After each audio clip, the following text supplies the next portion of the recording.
रचित सुसमाचार 14 अध्याय 16वीं आयत। फिर वह नासरत में आया जहाँ पाला पोसा गया था और अपनी रीति के अनुसार सबके दिन आराधनालय में जाकर पढ़ने के लिए खड़ा हुआ। हालेलुया।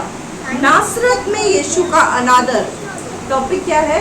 नासरत में यीशु का अनादर। फिर वह नासरत में आया जहाँ पर वो पाला और पोसा गया था, जहाँ पर यीशु मसीह का जन्म हुआ था, जहाँ पर यीशु मसीह पाला पोसा गया था, वहाँ पर यीशु मसीह आया है। और वहाँ पर वो क्या कर रहा है? अपनी रीति के अनुसार सबके दिन आराधनालय में जाकर पढ़ने के लिए खड़ा हुआ। क्या पढ़ने के लिए? पुस्तक पढ़ने के लिए, धर्मशास्त्र पढ़ने के लिए खड़ा हुआ। और वो धर्मशास्त्र क्या था? पुराना नियम। वो धर्मशास्त्र क्या था? पुराना नियम। उस समय जो पुस्तक हुआ करती थी मेरे प्रियो, पन्नों में हुआ करती थी। हम लोग तो बहुत धन्य लोग हैं जो हमको पुस्तक का पेज, उसका पन्ने चिपका कर, जोड़ कर सीक्वेंशियली दिए गए हैं। आज हम इस पुस्तक को आसानी से पढ़ सकते हैं। क्यों? क्योंकि इसमें नंबरिंग भी लिखी हुई है, इंडेक्स भी बना हुआ है, पन्नों से पन्ने चिपके हुए भी हैं, तो हमें किसी प्रकार की कोई दिक्कत नहीं है। उस समय अलग अलग पन्नों के अंदर धर्मशास्त्र हुआ करता था और वो धर्मशास्त्र पूरा नहीं था, उसमें सिर्फ पुराना नियम था। नया नियम यीशु के आने के बाद लिखा गया। हालेलुया। अब वो खड़ा होकर वहां पर सबके दिन, आज ही का दिन था वो, रविवार का दिन, सप्त का दिन, सप्ताह का पहला दिन, खड़ा होकर आराधनालय के अंदर क्या कर रहा है? पढ़ रहा है। आगे यशायाह भविष्यद्वक्ता की पुस्तक उसे दी गई और इसने पुस्तक खोलकर और जगह निकाली जहाँ यह लिखा था, प्रभु का आत्मा मुझ पर है, इसीलिए कि उसने कंगालों को सुसमाचार सुनाने के लिए मेरा अभिषेक किया है और मुझे इसीलिए भेजा है कि बंदियों को छुटकारे का और अंधों को दृष्टि पाने का सुसमाचार प्रचार करूं और कुचले हुओं को छुड़ाऊं और प्रभु के प्रसन्न रहने के वर्ष का प्रचार करूं। हालेलुया। अब वो कौन सी पुस्तक पढ़ रहा है? वो यशायाह भविष्यद्वक्ता की पुस्तक पढ़ रहा है। और जब वो यशायाह भविष्यद्वक्ता की पुस्तक को पढ़ रहा है तो उस पुस्तक में क्या लिखा हुआ है? प्रभु का आत्मा मुझ पर है। क्या लिखा हुआ है? प्रभु का आत्मा मुझ पर है, इसीलिए कि उसने कंगालों को सुसमाचार सुनाने के लिए मेरा अभिषेक किया है। हमारी नजर में कंगाल कौन है? जिसके पास वचन नहीं। हमारी नजर में कंगाल कौन है? जिसके पास वचन नहीं। ये तो वो लोग हैं जो बहुत पुराने हैं, इस बात को जानते हैं। लेकिन नए लोगों की दृष्टि में कंगाल वो है जिसके पास पैसा नहीं है, जो गरीब है। नए लोगों की दृष्टि में कंगाल कौन है? जो गरीब है, जिसके पास पैसा नहीं है, वो कंगाल है। लेकिन जो प्रभु के लोग हैं, जो प्रभु के वचन को जानते हैं, वो इस बात को जानते हैं कि जिसके पास सुसमाचार नहीं है वो कंगाल है। सुसमाचार क्या है? सुसमाचार क्या है? हमारे भी 2022 में इस तरह मारा गया, गाड़ा गया और आज फिर और हमारे बीच में। हालेलुया। हालेलुया। सिंपल। हमारे लिए सुसमाचार क्या है? गुड न्यूज क्या है? कि जिस क्रूस पर आपको और मुझको चढ़ना था, जिस क्रूस पर आपको और मुझको हमारे पापों के लिए चढ़ना था, उस पाप को प्रभु यीशु मसीह ने हमारे लिए उठा लिया और उस सूली पर 3 किलो पर टक कर अपना लहू बहाकर हमें शैतान से खरीद लिया। उस पापों के बदले जो प्रायश्चित आपको और मुझको करना था, जो बलिदान आपको और मुझको देना था, वो बलिदान प्रभु यीशु मसीह ने दे दिया। और तीसरे दिन मुर्दों में से जी उठा और आज भी जीवित है और अपने विश्वास करने वालों के लिए काम करता है। हालेलुया। यही सुसमाचार है। और ये सुसमाचार जिस व्यक्ति के पास नहीं है वो कौन है? कंगाल है। इसीलिए आज के बाद कलीसिया का कोई भी व्यक्ति अपने आप को गरीब ना बोले। तंगहाली हो सकती है, आर्थिक परिस्थितियां हो सकती है, आर्थिक परेशानियां हो सकती है हमारे जीवन के अंदर, लेकिन हम गरीब नहीं हैं। हम तो धनवानों के भी धनवान हैं। हालेलुया। क्योंकि यीशु हम कंगालों के लिए यीशु मसीह क्या हुआ, खुद कंगाल बना ताकि हमको धनवान बना दे। हालेलुया। हम कंगालों के लिए वो कंगाल कैसे बना, हमारे पापों को खुद के ऊपर लेकर वो कंगाल बन गया और क्रूस की मृत्यु को उठाने के बाद तीसरे दिन जी उठा और खुद धनवान होकर आपको भी धनवान बना दिया। हालेलुया। तो हम कौन है? पक्का? आज के बाद किसी के भी मुंह से हम ये ना सुने कि मैं गरीब हूं। अगर आज भी विश्वासी गरीब है तो इसका मतलब यीशु ने आपके लिए कुछ भी नहीं किया। संसार के पास वो नहीं है जो आपके पास है। हालेलुया। आपके पास वो है जो उनके पास नहीं है। तो हुए ना हम धनवान। यीशु मसीह ने क्या किया, हम कंगालों को सुसमाचार सुनाकर धनवान बना दिया। और मुझे इसलिए भेजा गया है कि मैं बंदियों को छुटकारे का, बंदी कौन है? जो बंधनों में बंधे हुए हैं। हमारी दृष्टि में बंदी कौन है? जो पाप करके जेल खाने में है। जेल में कौन रहता है? जो पाप के रास्ते पे चलता है, जो चोरी करता है, जो डकैती करता है, जो हत्या करता है, जो घूस लेता है, जो गलत काम करता है, वो कौन होता है? बंदी। कैद में किसको रखा जाता है? जो पापी होता है। हमको भी कैद में रहना था और हम थे कैद में। किसकी कैद में? शैतान की कैद में। क्यों? क्योंकि हम पापी थे। तो पापी होने की वजह से शैतान ने हमको बंधक बना रखा था, हमको बांध रखा था। कैसे बंधनों में? नाना प्रकार के बंधनों में। किस प्रकार के बंधन थे? हम वहम में जीते थे, हम तकलीफों में जीते थे, हम बीमारियों में जीते थे, हम परेशानियों में जीते थे। हमारे जीवन के अंदर किसी प्रकार की कोई शांति, किसी प्रकार की कोई खुशहाली नहीं थी। मेरे प्रियो, समस्या आज भी हमारे जीवन के अंदर है, लेकिन एक जीवित आशा है हमारे पास। उस समय हमारे पास कोई आशा नहीं थी। हमें नहीं पता था कि कोई हमें समझता है कि नहीं समझता। अभी यहाँ पर बेटी जब खड़ी थी, उसने क्या कहा? कोई आपसे प्यार करे ना करे, पर यीशु प्यार करता है। हालेलुया। क्या पहले हम ऐसा बोल सकते थे? पहले हम क्या बोलते थे? कोई मुझसे प्यार नहीं करता। अब हम क्या बोलते हैं? कोई करे या ना करे, यीशु मुझसे प्यार करता है। हालेलुया। उसने क्या किया? बंदियों को छुटकारे का सुसमाचार सुनाया। आप शैतान की बंधन में थे, आपको दिखाई नहीं देता था। जब बिल्ली रास्ता काटती थी, शैतान बोलता था रुक जा, किसी और को निकलने दे। हमारे अंदर से कौन बात करता था उस समय? शैतान।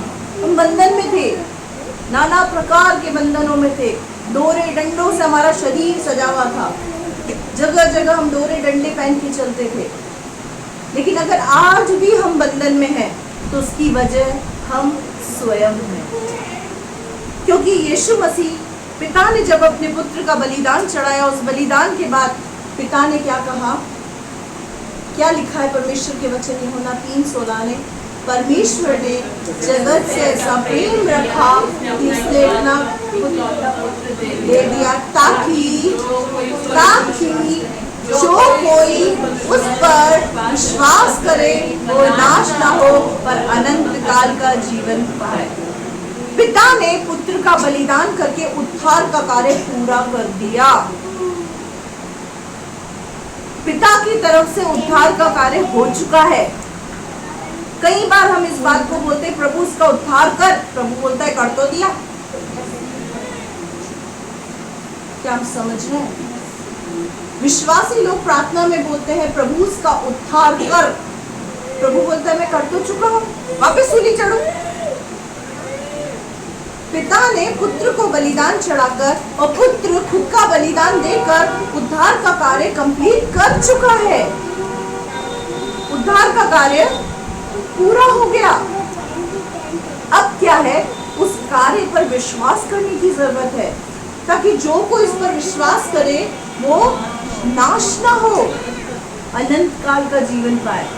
तो फिर हम प्रार्थना क्या करें लोगों के लिए?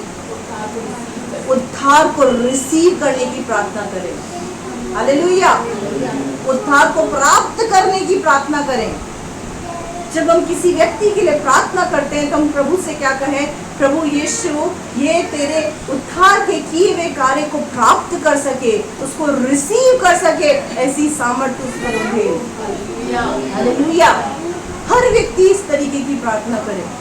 और क्या किया? अंधों को दृष्टि पाने का सुसमाचार प्रचार करूं और कुचले हुओं को छुड़ाऊं। अब अंधे कौन है? जिनकी आत्मा मर चुकी है, आत्मिक अंधे, आंख रहते हुए अंधे, या उन अंधों की बात हो रही जो आंख रहते हुए अंधे हैं। हम भी ऐसे ही थे, आंखें थी पर समझ नहीं आता था। आज जब हम और लोगों को देखते हैं तो हमें दुख होता है। क्यों? क्योंकि हमारी आंखें खुल गई है। हम भी ऐसे ही थे। जो आज लोग कर रहे हैं ना, हम भी ऐसे ही थे, हम भी उनमें से ही निकल कर आए हैं। हम जब उनको देखते हैं कैसे करते, कच कच कच कच, क्या कर रहे हैं, कच कच कच कच। हम भी उन्हीं जगह पर थे, अब वहां से निकल के आए तो हम कच कच कच कच कर रहे हैं। हमें क्या करना चाहिए? प्रभु, जैसे उद्धार को मैंने रिसीव किया है ना, ये भी उद्धार को रिसीव करें। ऐसी सामर्थ्य उन पर होंगे। ऐसे लोगों को देखकर कचकच करने से अच्छा है कि हम उनके लिए प्रार्थना करें। कोई लंबी चौड़ी प्रार्थना नहीं करनी है। आपकी छोटी सी भी प्रार्थना कि प्रभु तो इन पर अनुग्रह कर, इसके लिए काम कर जाएगी। हालेलुया। अंधों को दृष्टि पाने का सुसमाचार प्रचार कर। अंधे, हम अंधे ही थे। आज शायद हमको एहसास नहीं होता कि हम कहाँ से निकल कर आए हैं, लेकिन अगर गहराई से बैठकर सोचें तो हम वाकई अंधे थे। हम संसार में ऐसी जगह से निकल कर आए हैं जहाँ पर हमारी कोई वैल्यू नहीं थी। हम कुचले हुए थे। शैतान हमको हर दिन बंदी बनाकर कुचलता था। दारू छोड़ने वाला दारू छोड़ना चाहता था, नहीं छोड़ पाता था, कारण शैतान ने बंदी बनाकर रखा था। सिगरेट छोड़ने वाला सिगरेट छोड़ना चाहता था पर नहीं छोड़ पाता था। क्यों? शैतान ने बंदी बनाकर रखा था। परिवार के परिवार उजड़ जाते हैं इन सब बातों को लेकर। क्यों? क्योंकि वो शैतान के बंधन में है। जब हम प्रभु के पास आते हैं, प्रभु हम अंधों की आंखें खोलता है, हमें कंगाल से धनवान बनाता है, और क्या करता है? हम कुचले वो को अपनी शांति से भरता है और शैतान के बंधन से हमको आजाद करता है। फिर हमारे लिए शराब छोड़ना आसान हो जाता है। हालेलुया। प्रभु को जानने के बाद, प्रभु के पास आने के बाद, अगर आप आज भी गलत आदतों के अंदर है, इसका मतलब आप आज भी बंदी हैं। आपको प्रार्थना की जरूरत है। आप अपने अगुओं के पास आए और उनसे कहें कि मेरे लिए स्पेशल प्रेयर करो, क्योंकि मैं आज भी बंधक हूँ, मैं आज भी बंदी हूँ। शर्माए नहीं। मैं अक्सर कहती हूँ कलीसिया एक परिवार है, और परिवार के अंदर कोई भी बात शर्मा शर्मी में नहीं होती है। आप प्रभु के भवन में आते हुए भी बंदी हैं, तो ये बहुत अच्छी बात नहीं है। बंधन से आजाद कौन करता है? बंदियों को आजाद कौन करता है? प्रभु यीशु। एक नाम है यीशु, यीशु ही वो नाम है। यीशु ही वो नाम है। वो यीशु नाम ही है जो आपको अंधों को आंखें देता है, बंदियों को छुटकारा देता है, कंगालों को धनवान बनाता है। हालेलुया। हालेलुया। जेब में भले ही थोड़े पैसे हों, लेकिन अंदर शांति है। हालेलुया। हालेलुया। करोड़ों रखकर जेब में घूमने वाला व्यक्ति अशांत है। उसको चिंता है मैं अपना पैसा कहाँ रखूं, छाप पड़ जाएगी, इनकम टैक्स की रेट हो जाएगी, ये हो जाएगा। और रात को सोने से पहले नींद की गोलियां खाकर सोते हैं। क्यों? क्योंकि धन इतना है कि सोने नहीं देता। और हम हाथ पैर खोलकर घोड़े मार के सोते हैं, लेने वाला क्या ले जाएगा।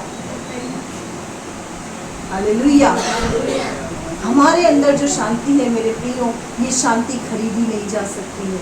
इस शांति की किसी ने कीमत चुकाई है, वो कोई और नहीं, वो शांति का राजकुमार प्रभु यीशु मसीह है।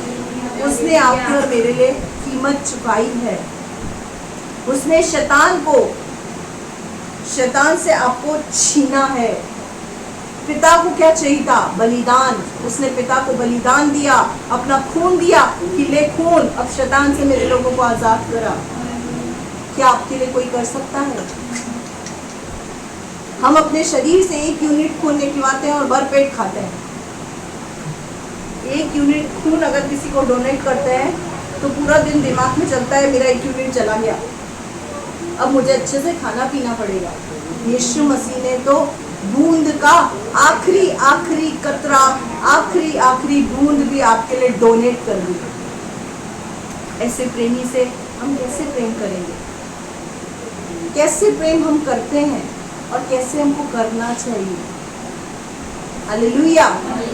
उस प्रेमी के लिए हम क्या करते हैं जिसने हमसे इतना प्रेम किया? हम अपना प्रेम कैसे दिखाते हैं उसको? हालेलुया। आगे पढ़ो बेटा। हम पढ़ेंगे 2 कुरिन्थियों का 4 अध्याय, उसकी 3री आयत से लेकर 6ठी आयत तक। यहाँ पर हाथ रखना बेटा, हम वापस यहाँ पर आएंगे।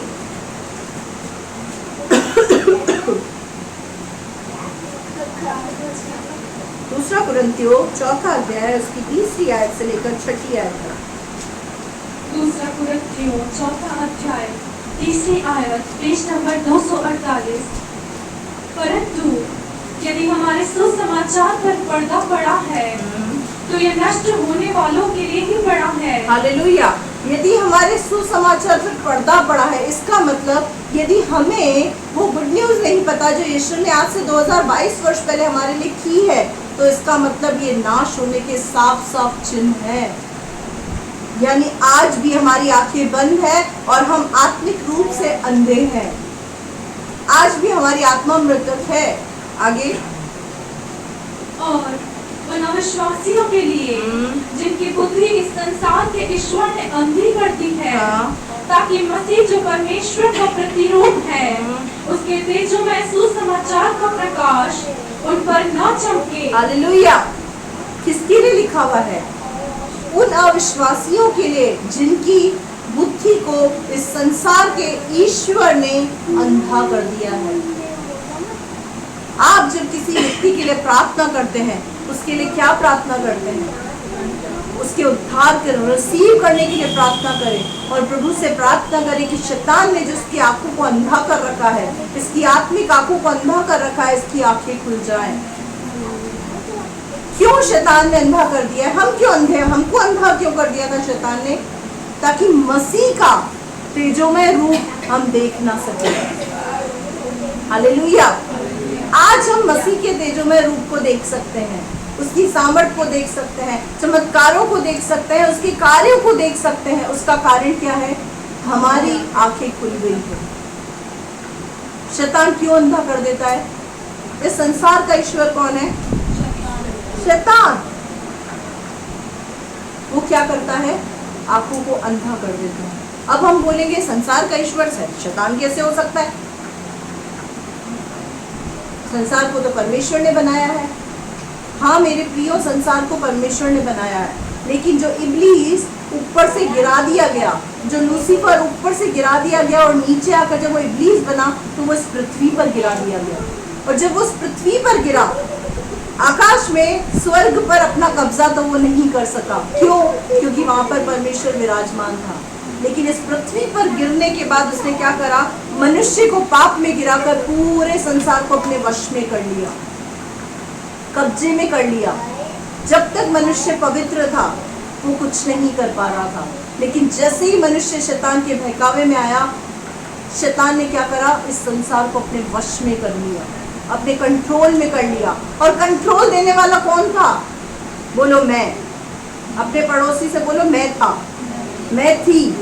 हमने ही उसको कंट्रोल दिया है, हमने ही उसको दिया अथॉरिटी कि आ बैल मुझे मार, सींग से नहीं तो पूंछ से मार, परमार। हमने इसको अथॉरिटी दी। आदम और हवा ने पाप किया, उसके बाद क्या किया? पूरा कंट्रोल शैतान के ऊपर, अपना कंट्रोल किसके हाथ में दे दिया? रिमोट कंट्रोल पकड़ा दिया। अब वो जैसे बटन दबाता, व्यभिचार का बटन दबाता, मनुष्य व्यभिचार करता है। नशे का बटन दबाता है, नशा करता है।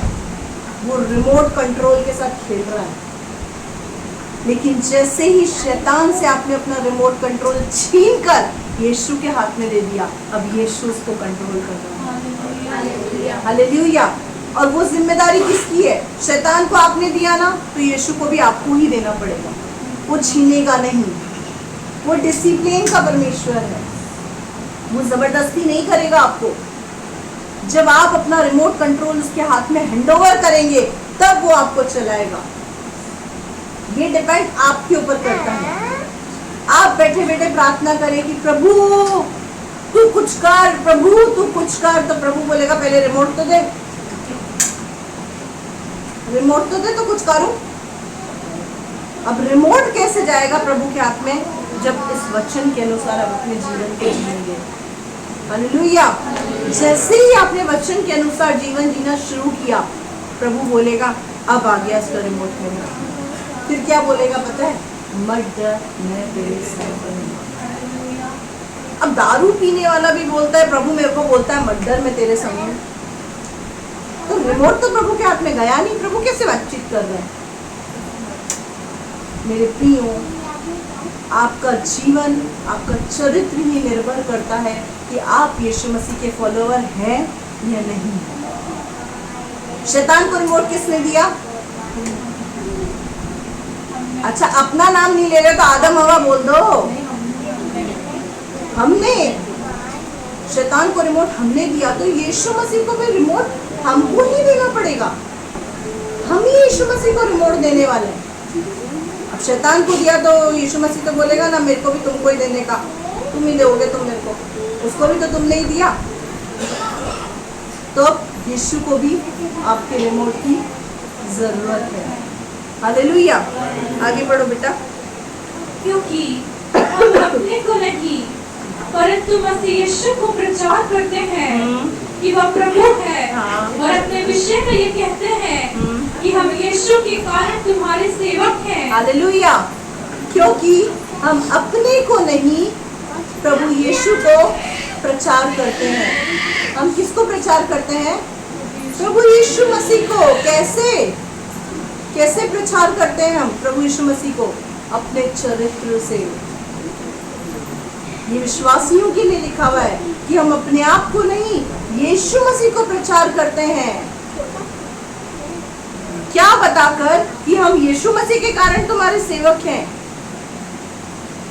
कभी कोई हमारी तारीफ करता है, कोई प्रशंसा करता है, तो हम क्या बोलते हैं उनको? हमको ये बोलना चाहिए कि बहन भाई मेरे जीवन में प्रभु है, उसके कारण मैं ऐसा हूं, मैं ऐसी हूं। हालेलुया। यीशु की महिमा अपने ऊपर ना ले। यीशु के प्रेम को देखकर ही तो हमने प्रेम करना सीखा। हमें प्रेम करना आता था क्या? हमें सहना आता था क्या? हमने यीशु से सीखा ना सब कुछ। उससे सीखा तो किसकी महिमा करें? उसी की करें कि वो ऐसा है ना, इसीलिए हम ऐसे हैं। हमारे अंदर वही तो रहता है, इसीलिए हम ऐसे हैं। हमें कुछ भी नहीं है। हालेलुया। आगे बढ़ो। इसीलिए ये परमेश्वर ही है जिसने कहा अंधकार में से ज्योति चमके, और वही हमारे हृदयों में चमका।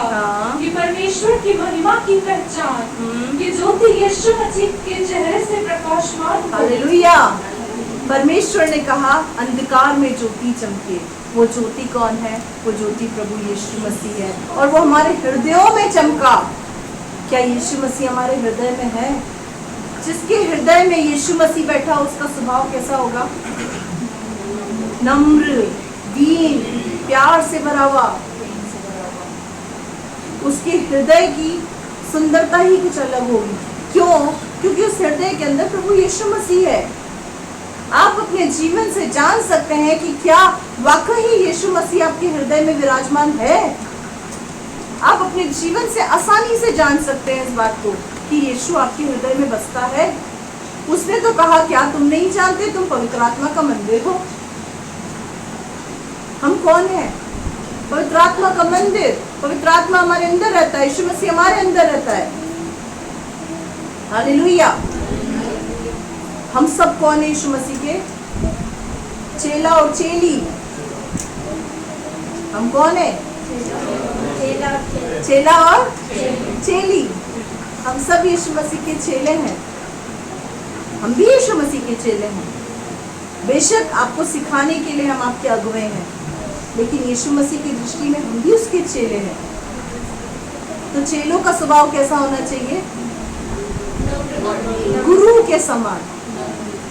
कैसा होना चाहिए? गुरु के समान। वो गुरु कौन है? हमारा प्रभु यीशु मसीह है। हालेलुया। हम पढ़ेंगे वापस वही लूका पे आ जाओ बेटा।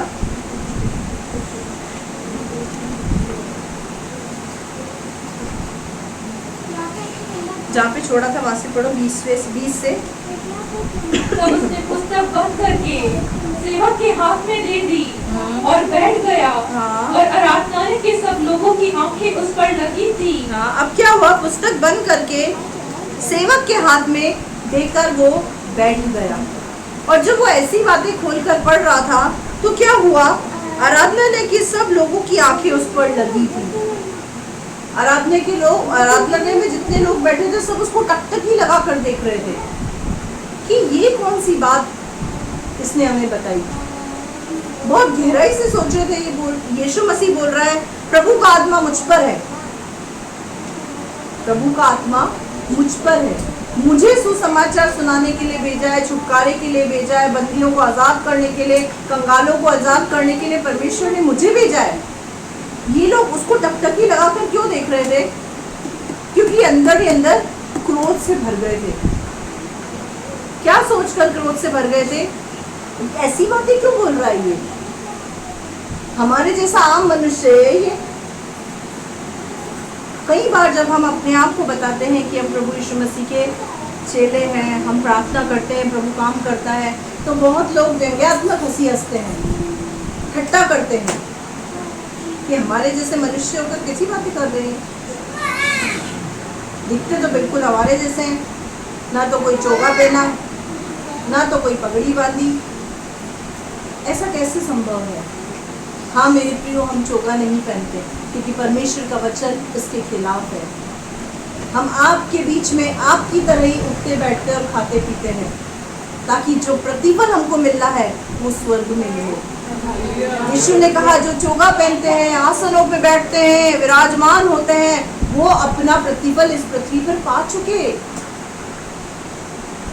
लेकिन उन लोगों के लिए स्वर्ग में प्रतिफल है जिन्होंने अपने आप को इस पृथ्वी पर रहकर मनुष्य जाति के बीच में निर्दोष, निष्कलंक, प्रभु का चुना हुआ सेवक, सेविका बनकर जीवन को जिया है, और बिल्कुल साधारण रूप में। हालेलुया। आगे अब क्या हुआ, आप देखना। तब उनसे कहने लगा, हाँ, आज ये लेख तुम्हारे सामने पूरा हुआ। हाँ, वो टकटकी लगा के देख रहे थे कि अभी कुछ बोले बस। इसने क्या बोला? यीशु मसीह ने क्या बोला वहां पर? आज ये लेख तुम्हारे सामने पूरा हुआ। आग में घी डालने का काम कर दिया यीशु मसीह। क्या करा? आग में घी डालने का काम कर दिया। गुस्से में तो थे ही सही, यीशु मसीह ने घी डाल दिया। क्या बोलकर? आज तुम्हारे सामने ये लेख पूरा हुआ। यानी जिसका तुम इंतजार कर रहे थे मैं ही हूं, मैं आ गया तुम्हारे सामने। अब आगे पढ़ो। सबने उसे सराहा, और जो अनुग्रह की बातें उसके मुंह से निकलती थी, उनसे अचंभित हुए, और कहने लगे, क्या ये यूसुफ का पुत्र नहीं? अब क्या हुआ? जब ये सुना तब ये समझे नहीं। अभी थोड़े कंफ्यूजन में थे, समझे नहीं, और क्या कर रहे हैं? यीशु मसीह को सराह रहे हैं। क्यों? क्योंकि अनुग्रह की बातें सुन के लोगों को बहुत अच्छा लग रहा था। जब हम बोलते हैं यीशु मसीह ऐसा करता है, यीशु मसीह ऐसा करता है, तुम आ जाओ, ऐसा कर लेगा प्रभु, ऐसा करेगा, ऐसा करेगा, सबको बहुत अच्छा लगता है। और जैसे ही बोलते हैं रविवार को 10 बजे, हर रविवार को इस जगह पर पहुंचना है, फुग्गे में से जैसे हवा निकलती है ना, वैसे चेहरे की 12 बज जाती है। हर रविवार को 10 बजे, एक ही दिन तो मिलता है, जरूरी आना। कितनी चौकी लगानी पड़ेगी, कितने रविवार आना पड़ेगा, सवालों की लिस्ट। हम संसार में कितने रविवार भटके, कितने रविवार भटके, आपकी उम्र से काउंट कर लो कि हम कितने रविवार संसार में भटके हैं। इतना समय हमने संसार को दिया, प्रभु को कम से कम 6 महीने तो दो। हम संसार में भटकते हैं, सालों साल भटकते हैं, लेकिन यहाँ पे आते पूछते कितने रविवार आना पड़ेगा। अभी मैं यहाँ पर हर रविवार को शनिवार को बोल दूं, रविवार को जब आओ हांडी ले आना, एक मुर्गा ले आना, 4 नींबू ले आना, सिंदूर ले आना, तो भीड़ लग जाएगी यहाँ पे, भीड़। क्यों? पक्का चमत्कार होगा, पक्का होगा। मुर्गा कटते ही मेरी समस्या कट जाएगी। एक रविवार को मैं ट्राई करके दिखा दूं आपको, भीड़ की भीड़ लगेगी। क्यों? क्योंकि ये अंधविश्वास लोगों के अंदर पनप गया है। शैतान ने उनकी आंखों को अंधा करके उनके अंदर में ये बातें डाल दी हैं कि ये कुछ कर रहे हैं ना, मतलब कुछ काम जरूर होगा। और फिर सब करने के बाद बोले 21,000 रख लो, फिर तो पूरा विश्वास जाग जाता है, अब तो पक्का 100% कुछ होगा। और वो क्या करता है पता है? आपके छोटे से सांप के ऊपर बड़ा सांप को बिठा देता है और उसको बोलता है जो छोटा वाला इसके अंदर बैठा है ना, उसको कंट्रोल कर। और बड़ा सांप जब तक चुपचाप करके बैठता है, जब तक उस तांत्रिक का काम 21,000 तक चलता है। फिर उस तांत्रिक वहां से बैठ के बड़े सांप को उंगली करता है, अब नाच तू इसके अंदर वापस आएगा, अब 51 मांगूंगा। ऐसे फेंकते फेंकते फेंकते फेंकते हम लाखों के नीचे आ जाते हैं। और उसके बाद घूम घाम के भी आके आके पूछते हैं कितने रविवार आना पड़ेगा। उसके बाद भी हम यहाँ के प्रश्न करते हैं। संसार में भटके हुए हैं हम, संसार में घूम घाम के आए हैं, पूरा हमारी चमड़ी उधेड़ दी सामने वाले ने, लेकिन हमारा कुछ नहीं हुआ। उसके बाद भी आगे के पूछते कितने रविवार आना पड़ेगा। 4 रविवार में काम हो जाएगा, साथ में तो ही जाएगा। मेरे प्रियो, मेरे अजीजों, आपने संसार में जितना समय वेस्ट किया, 6 महीने प्रभु में उसको इन्वेस्ट तो करो। क्या समझे मेरी बात से? संसार में जितना समय वेस्ट किया, 6 महीने प्रभु में इन्वेस्ट करो। समझ गए हम इस बात को? तो अब नहीं पूछेंगे कितने रविवार आना पड़ेगा, मैं भी बैठ जाऊंगी बाबा की तरफ। हालेलुया। मेरे प्रियो, परमेश्वर के वचन में लिखा मार्ग, सत्य, जीवन प्रभु यीशु मसीह। वो सत्य बोलता है, हमसे भी सत्य बुलाता है। हम यहाँ पर एक ही बात बोलते हैं, बहन आप आते रहिए, प्रभु आपका काम जरूर करेगा, आपका नंबर आएगा। हम ये नहीं बोलते हैं 4 रविवार आ जाओ काम हो जाएगा। प्रभु की इच्छा हो कि 4 रविवार के अंदर काम नहीं करूं, तो कम से कम 6 महीने तक आए, ताकि पूरी तरीके से मुझे जान तो जाए मैं हूँ क्या। फिर 6 महीने के बाद अगर आप धक्का देके भी उसको निकालोगे, मैं तो नहीं जाऊंगा, कुछ भी हो जाए। क्यों? क्योंकि चख लिया इंसान ने। संसार का स्वाद चखने के बाद जब आप प्रभु का स्वाद चखेंगे ना, मैं लिख कर दे रही हूँ आपको, अपने सिग्नेचर करके दूंगी, आपको संसार का स्वाद फीका लगेगा, क्योंकि मुझे पता है मेरे यीशु का पलड़ा भारी है। आगे बढ़ बेटा। उसने उनसे कहा, तुम मुझ पर यह कहावत अवश्य कहोगे, हे वैद, अपने आप को अच्छा कर। जो कुछ हमने सुना है कि कफरनहूम में किया गया है, उसे यहाँ अपने देश में भी कर। उसने कहा, मैं तुमसे सच कहता हूँ कोई भविष्यद्वक्ता अपने देश में मान सम्मान नहीं पाता। हालेलुया। यीशु मसीह क्या कह रहा है, अब तुम मुझसे भी ऐसी बातें कहोगे।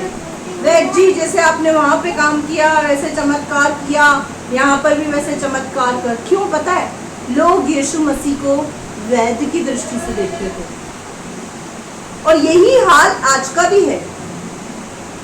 कलीसिया को लोग एक हॉस्पिटल की तरह यूज करते हैं कि वहां पे 2 पागल डॉक्टर बैठे हैं। या तो सुई लगा देंगे, या ड्रिप चढ़ा देंगे, या स्टेथोस्कोप से चेक कर लेंगे कि भी हम जिंदा है कि नहीं है, और कितनी सांसें चल रही, कब तक जीवित रह लेंगे हम। ये कलीसिया एक हॉस्पिटल नहीं है, और we are not mental doctors. ठीक हो गए, चंगे हो गए, पेट में दर्द था, सालों से दर्द था, ठीक हो गया, गायब। अब जाने की क्या जरूरत, दर्द के लिए आया था, ठीक हो गया, दोबारा दर्द उठेगा, उसका क्या। ये एक हॉस्पिटल नहीं है। मैं कलीसिया से स्पष्ट कह देती हूँ, इसीलिए मेरा जो आज का टॉपिक है वो यही है, बुलाए हुए तो बहुत है पर चुने हुए थोड़े हैं। इस कलीसिया में न जाने कितने लोग आए, आकर चले गए, लेकिन वही ठहरे रहे जो चुने हुए थे। हालेलुया। तो वो चुने हुए लोग इस बात को, अपने चुनाव को, अपने बुलाए जाने को समझें। आपको संसार से प्रभु ने अलग किया, 20 लाख आबादी में से प्रभु ने आपको चित लगाया, और आप मजाक कर रहे हैं प्रभु के साथ, इसको डॉक्टर समझ रहे हैं। मेरे प्रियो, जब स्पेशलिस्ट को गुस्सा आ जाता है ना, तो खतरनाक तरीके से ऑपरेशन करना भी जानते हैं। अगर डॉक्टर की दृष्टि से देख रहे हैं ना, तो हमारे पास चाकू छुरे सब है, और जब ऑपरेशन करके आपकी उसको मवाद को, जो कैंसर की गांठ को निकालेंगे ना, पता भी नहीं चलेगा। यहाँ पर भी यही हाल था। लोग यीशु मसीह को क्या समझ रहे हैं, यीशु मसीह बोल रहा है मैं कंगालों को सुसमाचार सुनाने आया हूँ, बंदियों को निकालने आया हूँ, मैं अंधों को आंखें देने आया हूँ। ये क्या बोल रहे हैं, वेद जी। Oh my God. यीशु मसीह भी 2 मिनट के लिए ऊपर खड़ा होकर देखा, कहाँ भेज दिया पिता तुमने को। कितने स्पेशल लोग हैं ये।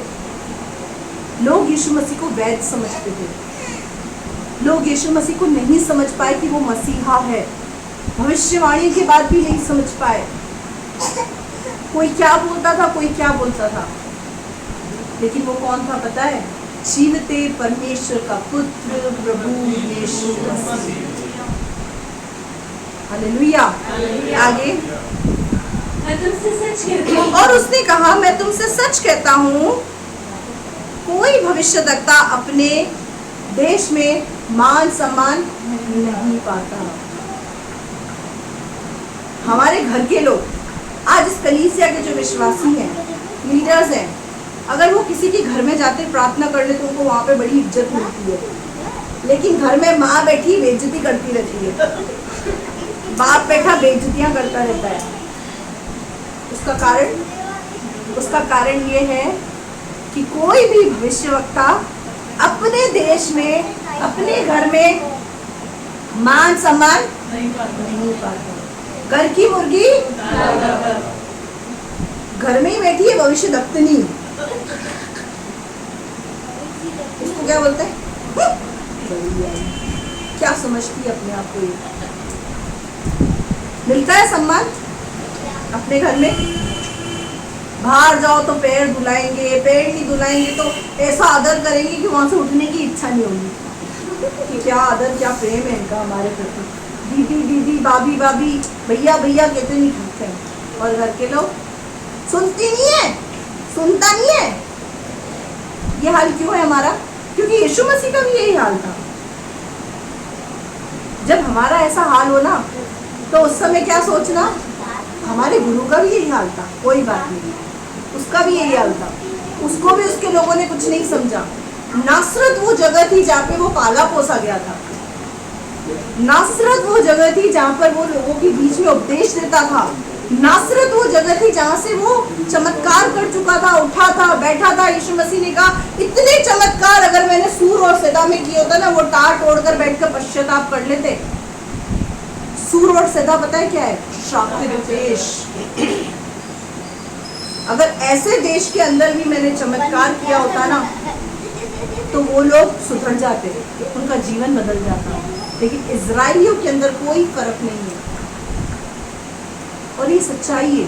कई बार हमारा घर का व्यक्ति हमसे नहीं संभलता। भाग के व्यक्ति को सुनाते तो चुप करके सुनता है, घर के व्यक्ति को एक सुनाते हो 4 सुना के चला जाता है। कारण यीशु मसीह का हाल ही यही था। कोई भी भविष्यवक्ता अपने देश में मान सम्मान नहीं पाता। तो कृपया घर वालों से आदर पाने की अपेक्षा भूल जाए, छोड़ दें। नहीं मिलेगा आदर, कोई बात नहीं, हमें यीशु को ही नहीं मिला, हमको क्या मिलेगा? Hallelujah, hallelujah. और एक बात और, कलीसिया के अंदर कोई अन्य पास्टर आ जाए तो लोग अपने पास्टर को भूल जाते हैं। कारण ये इससे बड़ा वाला अभिषेक लग रहा है। तुम्हारा पास्टर रात रात जगा, तुम्हारे साथ इतनी मेहनत करी, सब कुछ करा, अब वो तुमको छोटा दिखने लग गया उसके आगे। और दूसरा आ जाए तो उसको चपक ही जाएंगे। कारण उसका भी यही हाल है, उसको अपनी कलीसिया में इतना आदरमान नहीं मिलता, हमारी कलीसिया में मिल रहा है। जिस कलीसिया के अंदर पासवान होते हैं, अगुवे होते हैं, वो कलीसिया उस पासवान का आदर नहीं करती है। कारण क्योंकि आपके साथ उठते बैठते खाते हैं ना, तो आप क्या समझते हैं? रोड छापे। तो यीशु मसीह को भी लोग रोड छाप समझ रहे थे, वैद्य समझ रहे थे। क्या यीशु मसीह रोड छाप था? क्या वो वैद्य था? वो तो इस जगत का उद्धार करता था, लेकिन उस दृष्टि से वो देख नहीं पाए। दिक्कत कहाँ थी पता है? यहाँ विचारों में, यहाँ दिक्कत है। आपको पता है कई बार जब कोई नया पास्टर कलीसिया में आता है, आपके सर पे हाथ रख के प्रार्थना करता है और आप चंगे हो जाते हैं, उस समय हमारे मन में क्या आता है? सालों से मेरा पास्टर मेरे लिए दुआ कर रहा था, कुछ नहीं हुआ। अभिषेक कम हो गया शायद, ये ज़्यादा अभिषेक है, इनका नंबर ले लेना चाहिए और कांटेक्ट करना चाहिए इनसे। मेरे प्रियो, होता क्या है असल में बताऊं? आपका पास्टर जो सालों से आपके लिए प्रार्थना कर रहा था, आपकी बीमारी की, आपकी समस्या की जड़ों को हथौड़ा मार मार के कमजोर कर रहा था। क्या कर रहा था? हथौड़ा मार मार के, जो आपकी जड़ें बहुत अंदर तक मजबूत थी ना, उसको हथौड़ा मार मार के कमजोर कर रहा था। जब तने पर यूं लटक गया ना, आपकी समस्या यूं लटक गई, उतने में एक पास्टर आ गया, उसने एक हथौड़ा मारा तो गिर गया। तो काम किसका था? मेहनत किसकी थी? काम प्रभु यीशु मसीह का था, मेहनत किसकी थी? आपकी अगुओं की। जड़ें उन्होंने कमजोर करी। जब तना लटक गया, इतने में कोई पास्टर आ गया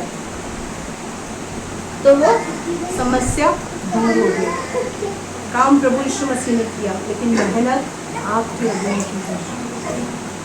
आपके आंसुओं पर आपके अगुओं को रोना आता है, आपकी खुशियों में वो खुश होते हैं, आपके दुखों में वो दुखी होते हैं। आप जब अनाज्ञाकारिता करते हैं, वो तकलीफ में चले जाते हैं।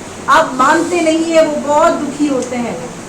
क्यों पता है? क्योंकि वो हृदय यीशु मसीह ने दिया है, और उस हृदय के अंदर यीशु मसीह खुद रहता है। यीशु मसीह को भी दुख हुआ, तभी तो यीशु मसीह ने बोला, इतने चमत्कार इनके बीच में किए, अगर सूर और सदा में करता ना, तो वो पश्चाताप करके खुदा के हो जाते। हालेलुया। आगे बढ़ो। मैं तुमसे सच कहता हूँ, हाँ, कि एलिया के दिनों में जब 3.5 वर्ष तक आकाश बंद रहा, हाँ, यहाँ तक कि सारे देश में अकाल पड़ा, हाँ, तो इस्राएल में बहुत सी विधवाएं थी, पर एलिया उनमें से किसी के पास नहीं भेजा गया, केवल सीधा के सारपत में एक विधवा के पास। हालेलुया। जब एलिया के समय में 3.5 वर्ष का अकाल पड़ा, उस अकाल के समय में एलिया को कहाँ भेजा गया? सारपत की विधवा के पास। जब रोटी और बोटी खत्म हो गई थी, परमेश्वर ने क्या कहा एलिया को? सारपत की विधवा के पास जा, वहां पर मैंने तेरे रोटी का इंतजाम किया है, वहां पर जाकर रोटी खा और पानी पी।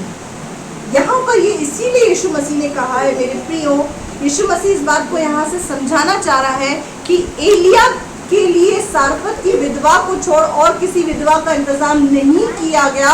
वहां पर और भी बहुत सारी विधवाएं थी, लेकिन उन विधवाओं में से सारफत की विधवा चुनी हुई विधवा थी। हालेलुया। 20 लाख आबादी में से आप चुने हुए हैं। हालेलुया। आप अपने एरिया में से चुने हुए हैं। कहाँ आप रहते हैं? कोई शॉपिंग सेंटर, कोई सिंधी कॉलोनी, कोई बोरखेड़ा, कोई बजरंग नगर, वहां से कोई नहीं आ रहा, आप आ रहे हैं। क्यों? क्योंकि आप चुने हुए हैं। हालेलुया। बुलाए हुए तो बहुत हैं। कितनों को हम पकड़ पकड़ के लाते हैं, सोमवार से शनिवार बताते हैं प्रभु के भवन में आना, प्रभु काम करेगा, वो नहीं आते। उसका कारण क्या है? उसका कारण उनके ऊपर अनुग्रह नहीं है। तो इसका मतलब क्या करें? छोड़ दें? नहीं, उनके लिए अनुग्रह मांगे। हमारी जिम्मेदारी है कि उनके लिए खुदा से अनुग्रह मांगे, वो लोग उद्धार को रिसीव करें। इस बात के लिए यीशु से हम प्रार्थना करें। हालेलुया। आगे बढ़ो बेटा। और एलिया भविष्यद्वक्ता के समय, एलीशा भविष्यद्वक्ता के समय, एलीशा भविष्यद्वक्ता के समय इस्राएल में बहुत से कोढ़ी थे। हाँ। पर सीरियावासी नामान को छोड़ उनमें से कोई शुद्ध नहीं किया गया। हालेलुया। एलीशा के समय में बहुत सारे कोढ़ी थे। कितने? बहुत सारे कोढ़ी। अपने पड़ोसी से कहो, बहुत सारे कोढ़ी थे। बहुत सारे कोढ़ी थे, लेकिन शुद्ध किसको किया गया? नामान कोढ़ी को। क्यों? क्योंकि नामान परमेश्वर का चुनावा था। हालेलुया। हालेलुया। आगे। ये बातें सुनते ही जितने आराधनालय में थे सब क्रोध से भर गए। घड़ा भर गया। जितने लोग आराधनालय में बैठे थे, पहले तो सुन रहे थे, बढ़िया सुन रहे थे, बढ़िया सुन रहे थे, बढ़िया सुन रहे थे। जब यीशु मसीह बोलता रहा तो क्या हुआ? इनके क्रोध का घड़ा भर गया और गुस्से में आ गए। वो किस प्रकार की बातें कर रहा है? मतलब ये कह रहा है कि हम चुने हुए नहीं है, हम स्वर्ग नहीं जाएंगे। कई बार हमको देखकर भी लोग इसी तरीके से गुस्सा करते हैं कि ये क्या अपने आप को बोलते हैं कि ये स्वर्ग जाएंगे और हम नहीं जाएंगे, हम पापी है, मतलब हम नरक जाएंगे। हम पे जो गुस्सा है ना लोगों को, इसी बात का है। मेरे प्रियो, संसार के आगे तो मरने के बाद लगता है स्वर्गीय फलाना। हम तो जीते जी अपने नाम के आगे लगा सकते हैं स्वर्गीय मनु। हालेलुया। क्योंकि हम स्वर्ग जाएंगे इसका हमको कंफर्मेशन है। दो कोई कंफर्म है, इन दोनों ही हालेलुया बोला, बाकी सब डाउट में है, अभी कुछ कह नहीं सकते। सिस्टर, अभी थोड़ा स्वर्ग खतरे में लग रहा है हमको। आपने यीशु मसीह पर विश्वास किया है ना, आप इस बात पर भी विश्वास करें कि आप स्वर्ग जाएंगे। जब आप बोलेंगे ना मैं स्वर्गीय हूँ, मैं स्वर्गीय हूँ, मैं स्वर्गीय हूँ, तो आपसे पाप नहीं होगा, आप पाप करने से बचे रहेंगे।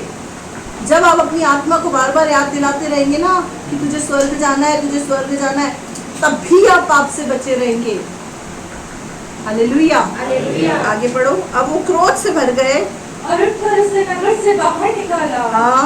और जिस पहाड़ पर उसका नगर बसा हुआ था, हाँ। उसकी चोटी पर ले चले। हाँ। कि उसे वहां से नीचे गिरा दे। हालेलुया। उसका चैप्टर क्लोज करना चाहा।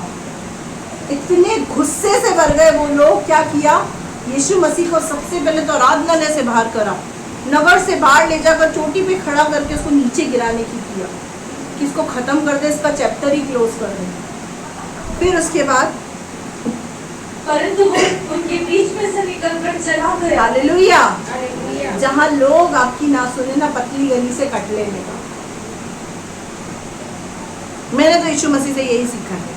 यीशु मसीह सुनाता था, जब लोग नहीं समझते थे, गुस्सा करते थे, तो यीशु मसीह क्या करता था? बहसबाजी नहीं करता था, पतली गली से निकल जाता था। मैंने अपना काम कर दिया है, अब बस इसके लिए प्रार्थना करनी है।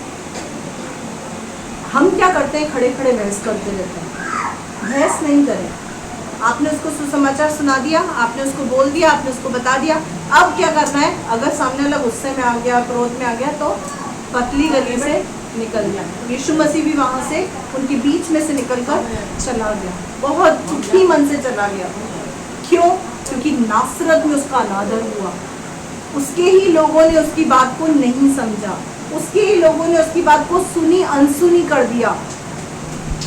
हालेलुया। हम पढ़ेंगे मत्ती 16 का 24 से 27। कुछ आयतों को पढ़कर हम यहाँ पर समाप्त करेंगे। मत्ती रचित सुसमाचार 16वां अध्याय 24वीं आयत, पेज नंबर 28। यीशु के पीछे चलने का अर्थ। तब यीशु ने अपने चेलों से कहा, यदि कोई मेरे पीछे आना चाहे तो अपने आप का इनकार करे और अपना क्रूस उठाए और मेरे पीछे हो ले। हालेलुया। यहाँ पर यीशु मसीह ने क्या कहा? तब यीशु ने अपने चेलों से कहा, यदि कोई मेरे पीछे आना चाहे तो अपने आप का इनकार करे। इसका मतलब अपने आप को शून्य करे, अपने आप को नम्र करे, अपने आप को दीन करे, अपने आप का इनकार करे। अपने आप का इनकार कैसे होता है? जब कोई लोग हमको बोलते हैं ईसाई, तो हमको बड़ा दुख होता है। किस बात का दुख होता है? मेरी बदनामी हो रही है। अपने आप का इनकार का मतलब है, चाहे लोग ईसाई बोले चाहे कसाई बोले, मैं तो प्रभु के पीछे चलूंगी, मैं तो प्रभु के पीछे चलूंगी। चाहे लोग कुछ भी बोले, मैं प्रभु को प्रसन्न करूंगी, मैं प्रभु को प्रसन्न करूंगा।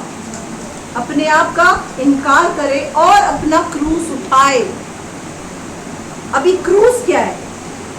मे भी आपके घर में आपकी माँ आपका क्रूस हो सकती है, आपका पिता आपका क्रूस हो सकता है, आपका भाई आपका क्रूस हो सकता है, आपकी बहन आपकी क्रूस हो सकती है, आपके माँ बाप आपके क्रूस हो सकते हैं, या फिर आपका पति, आपकी पत्नी आपका क्रूस हो सकते हैं। कोई भी आपका क्रूस हो सकता है। यीशु मसीह ने कहा, जो क्रूस तुम्हारा है उस क्रूस को तुमको उठाना है। जो अपना क्रूस उठाकर मेरे पीछे चलता है वही मेरा चेला है। आगे, क्योंकि जो कोई अपना प्राण बचाना चाहे वो उसे खोएगा, और जो कोई मेरे लिए अपना प्राण खोएगा वह उसे पाएगा।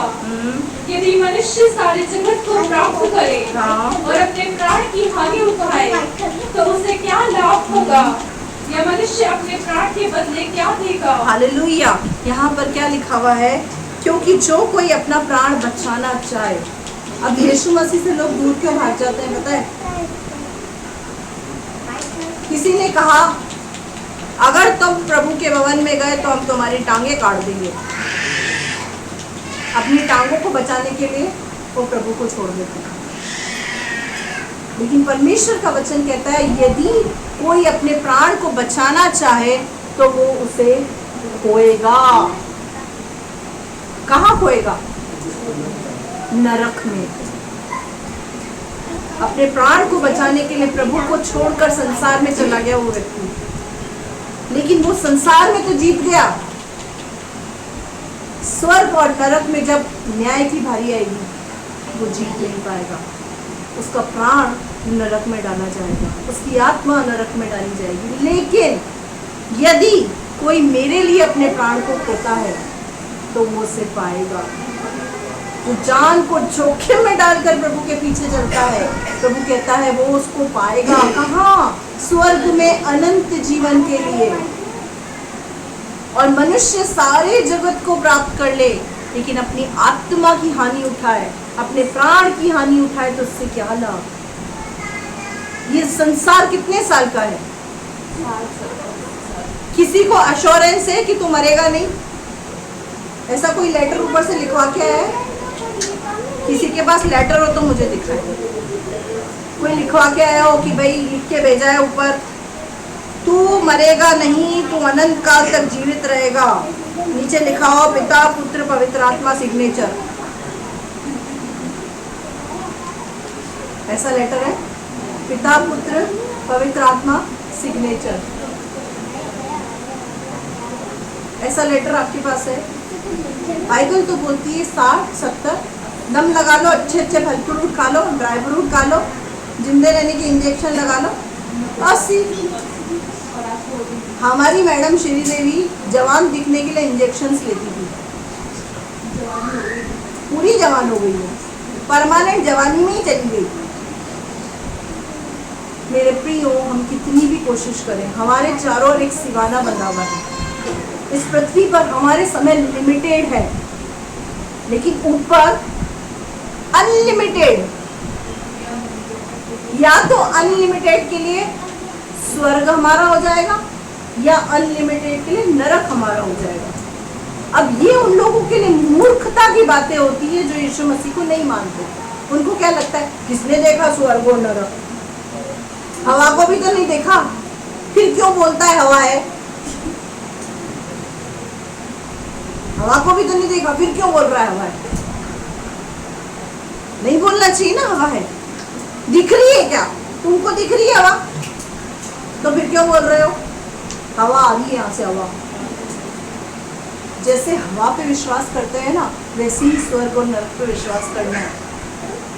जैसे ही हवा पे विश्वास करते हैं ना, वैसे इस बात पर विश्वास करना है कि पिता, पुत्र, पवित्र आत्मा है और वो अपने विश्वास करने वालों के लिए काम करते हैं। हालेलुया। आगे पढ़ो बेटा। मनुष्य अपने प्राण के बदले क्या देगा? अगर हम सब कुछ प्राप्त कर ले, जगत में सब कुछ प्राप्त कर ले, धन दौलत शोहरत करोड़ों प्राप्त कर ले, गाड़ियां घूम रही, हमारे बंगले, हमारा सब कुछ प्राप्त कर ले, लेकिन अगर हमारी आत्मा नरक चली जाए तो क्या कुछ लाभ है? क्या कोई लिखवा कर आया है कि तेरी 4 कारों में से एक कार तुझे अलाउड है लाना? ठीक है, तेरे 4 बंगलों में से एक बंगला तू ला सकता है। मेरे पास समय नहीं है, नहीं तो मैं आपको एक बहुत अच्छी कहानी बताती हूँ। चलो मैं बता ही देती हूँ आपको। एक आयत को पढ़ के उस कहानी को बता देती हूँ। मत्ती 22:14 आखिरी आयत को पढ़ेंगे बेटा। इसका 27 भी पढ़ लो, मैं पढ़ लेती हूँ। मनुष्य का पुत्र अपने स्वर्गदूतों के साथ अपनी पिता की महिमा में आएगा और उस समय वो हर एक को उसके कामों के अनुसार प्रतिफल देगा। हम जो कर रहे हैं कर ले, लेकिन एक समय आएगा यीशु मसीह स्वर्गदूतों के साथ बादलों पर आएगा और वो न्याय करेगा। उस न्याय से कोई नहीं बच सकता। अभी लोग चाहे कुछ भी बोल दें, चाहे हमारा कितना ही ठट्टा उड़ा ले, चाहे हमको कितना ही कुछ बोल दे, लेकिन हकीकत क्या है? यीशु मसीह आने वाला है और वो जल्द आने वाला है और वो इस पृथ्वी का न्याय करने वाला है। हालेलुया। अब पढ़ो 22:14। मत्ती रचित सुसमाचार 22वां अध्याय 4वीं आयत। क्योंकि बुलाए हुए तो बहुत हैं, परंतु चुने हुए थोड़े हैं। हालेलुया। क्योंकि बुलाए हुए तो बहुत हैं, पर चुने हुए थोड़े हैं। सारपत की विधवा का चुनाव एलिया ने नहीं, परमेश्वर ने किया था। आपको इस कलीसिया में हमने नहीं, परमेश्वर ने रखा है। हालेलुया। 20 लाख की आबादी में से प्रभु ने आप पर चित लगाया। 20 लाख की लोग। अगर मैं आपको बोलूं 200 लोगों में से किसी 20 का चुनाव करें, क्या आप कर पाएंगे? नहीं कर पाएंगे ना। लेकिन प्रभु ने 20 लाख में से आपको चुना है। बहुत आए इस कलीसिया में, लेकिन आकर चले गए। क्यों? क्योंकि वो सिर्फ इनवाइटेड थे, परमानेंट नहीं थे। वो बुलाए हुए लोग थे कि चुने हुए यहाँ बैठे हैं। कोई झालावाड़ से है तो कोई पाटन से है, कोई इकलेरा से है तो कोई अंता से है। हालेलुया। कहाँ से प्रभु ने चुन रखा है और कहाँ से जोड़ रखा है। हालेलुया। यही तो हमारे यीशु का चुनाव है। अब एक कहानी मैं आपको बताती हूँ। एक घर था जिसमें सास ससुर रहते थे और बेटा बहू थे। बहू जब उस घर के अंदर शादी करके आई, बहुत पैसे वाला घर था, बहुत ही धनवान घर था, बहुत पैसे वाला घर था। और बहू कैसी थी? दान पुण्य करने वाली। बहू कैसी थी? दान पुण्य करने वाली। मतलब उसका दिल बहुत अच्छा था। अपने जब पियर में थी तब बहुत दान पुण्य वो करती थी, और ये बात ससुर को पता थी। ससुर ने अपनी पत्नी को बोला हाजी सुनती हो, हमारी बहुरानी बहुत दान पुण्य करती है, जरा उस पर नजर रखना, ऐसा नहीं मेरी कमाई हुई संपत्ति उड़ा दे। ये बात सासू ने अपनी बहू को बताई और बहू से क्या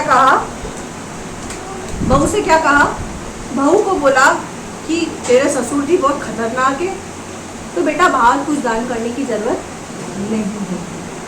ठीक है, बहू को ये बात अच्छी तो नहीं लगी, लेकिन बहू है, क्या करे, ससुर की बात मानकर सासू जी को हाँ जी कर दिया।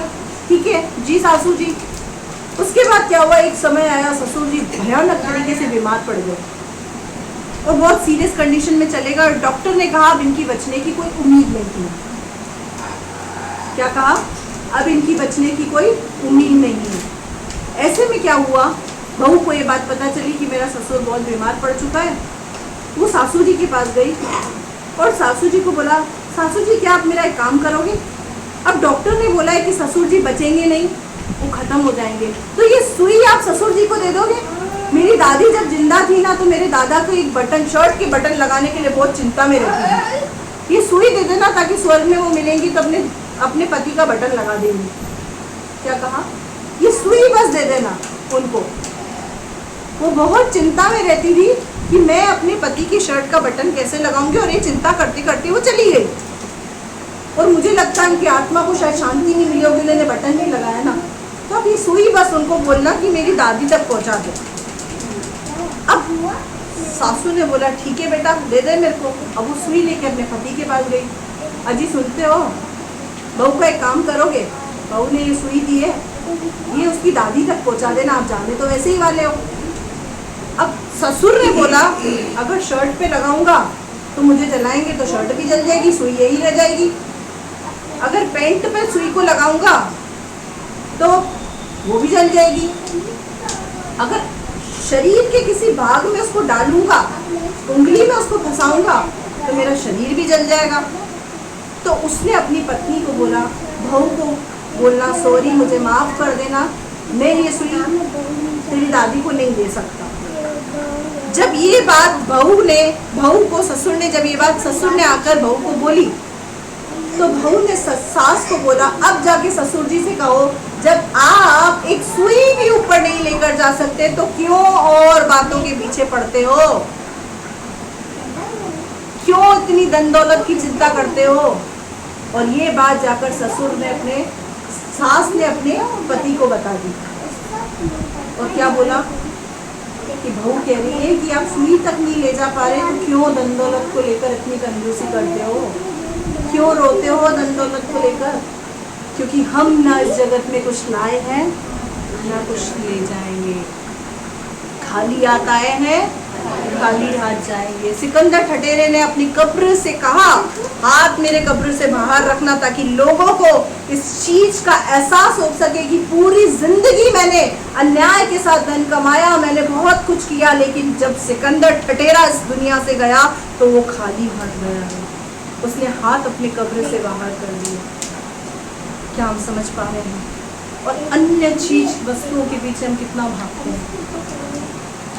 हमें अपनी प्राण से ज्यादा अपने शरीर की चिंता है, अपने खाने पीने रहने की चिंता है, हमें अपनी आत्मा की चिंता नहीं है। इसीलिए परमेश्वर का वचन कहता है बुलाए हुए तो बहुत हैं, चुने हुए थोड़े हैं। इसीलिए चुने हुओं के समान चलो। प्रभु ने आपको इतने लोगों में से चुना है। It means you are special person in the sight of God. परमेश्वर की दृष्टि में आप बहुमूल्य हैं। तो आप वैसे ही चले जैसे स्पेशल दिखे। हालेलुया। और स्पेशल कैसे दिखेंगे? गाली गलौज करके, मारपीट करके, गुस्सा करके, लड़ाई झगड़े करके, ऐसे नहीं, सहन करके, अन्याय को सहकर, पाप के बदले पाप नहीं करके, गाली के बदले गाली नहीं देकर, गलत काम जब आप नहीं करेंगे तभी तो आप स्पेशल दिखाई देंगे। पाप से दूर रहेंगे तभी तो आप स्पेशल दिखाई देंगे। हालेलुया।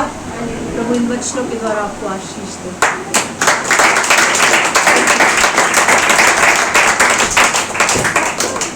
आइए हम अपनी आंखों को बंद करेंगे और प्रार्थना करेंगे। हमारे जीवित और महान सर्वव्यापी सामर्थ्य परमेश्वर, बड़ी नम्र और दीनता के साथ अब हम आपके चरणों की वेदी बना।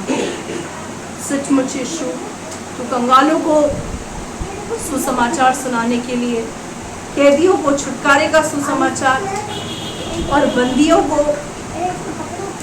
अंधों को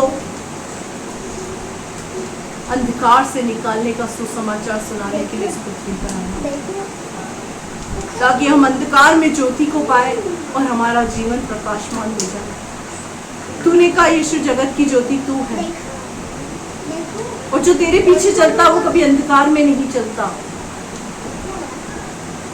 जरूरत इस बात को जानने की है कि सचमुच हम तेरे पीछे चल रहे हैं प्रभु, क्योंकि जो तेरे पीछे चलता है वो खुद एक ज्योति बन जाता है। जो तेरे पीछे चलता है वो खुद एक ज्योति बन जाता है, और वो जिसके जीवन में जाता है उसके जीवन से अंधकार दूर भाग जाता है। होने दे प्रभु, जैसे तू जगत की ज्योति है, हम भी जगत की ज्योति बनने पाए। सचमुच प्रभु, तेरे वचन ने आज हमसे बात किया है। कोई भी भविष्यवक्ता अपने घर में आदर नहीं पाता, अपने देश में सम्मान नहीं पाता, मान नहीं पाता। तेरे वचन से हमने सीखा है, बुलाए हुए तो बहुत है पर चुने हुए थोड़े हैं प्रभु। हम चुने हुए की नाई चलने पाए, हम अपनी आत्मा की चिंता करें, हम अपनी आत्मा के लिए जिए और तुझे प्रसन्न करने पाए, क्योंकि ना हम इस जगत में कुछ लाए हैं ना हम कुछ ले जाएंगे। हम तुझे प्रसन्न करने वाले बने, हम तुझे खुश करने वाले बने। हमारा जीवन ऐसा हो प्रभु जो तुझे भाए खुदा। पाप से हम बचे रहें प्रभु, हम तेरी जीवित संतान कहलाने पाए। हम अपना रिमोट कंट्रोल यीशु तेरे हाथ में देने पाए, और उस काम को ना करे जिससे तू घृणा करता है। मैं तुझसे ऐसी प्रार्थना करती हूँ, हर एक को प्रभु तू सामर्थ दे, क्योंकि जो सामर्थ तू देता है प्रभु उसमें हम सब कुछ कर सकते हैं खुदा। वो सामर्थ तेरे बच्चों को तू देता है। हम तुझसे ऐसी प्रार्थना करते हैं। धन्यवाद करते राजा, अपने दुआ को सुना। आप बड़े, हम घटे, हमारे जीवन से आपको महिमा मिले प्रभु। सचमुच प्रभु हम आपका धन्यवाद करें। तमाम बातों के लिए प्रभु आपका नाम ऊंचा किया जाए। धन्यवाद के साथ प्रार्थना विनती जल्द आने वाले प्रभु यीशु मसीह के सामर्थी, मीठे और जलाली नाम से मांगती हूँ, आमीन।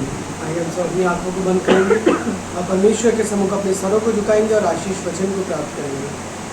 पिता परमेश्वर का प्रेम, प्रभु यीशु मसीह का अनुग्रह और पवित्र आत्मा की सहभागिता आपके और हमारे साथ सदैव बनी रहे। हम सब कहें आमीन। आशीर्वाद को प्राप्त करें। ठीक परमेश्वर आपको आशीष दे, आपकी रक्षा करे, अपने मुख का प्रकाश आप पर चमकाए, आप पर अनुग्रह करे, अपना मुख आपकी ओर करे, आपको अपनी शांति से भरे। सब कहें आमीन। प्रभु आपको आशीष दे। जय मसीह की।